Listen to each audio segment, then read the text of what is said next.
Maahmaah Soomaali. Somali Proverbs. Rag, haween ayaa kala hormariya. It's the woman who makes some men succeed where others fail. Nin geed geli jiray, geed looma galo. Don't expect to ambush an expert ambusher. Naag la'aani waa naf la'aan. To be without a woman is to be without life. Talo xumo, tog baas bay kaa riddaa. Bad counsel may cause you to fall into an abyss. Nin iswaalaba, waabiyaa hela.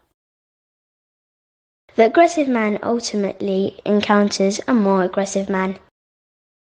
Thank you for watching. Please support us by hitting that like button, that subscribe button, and tapping that notification bell.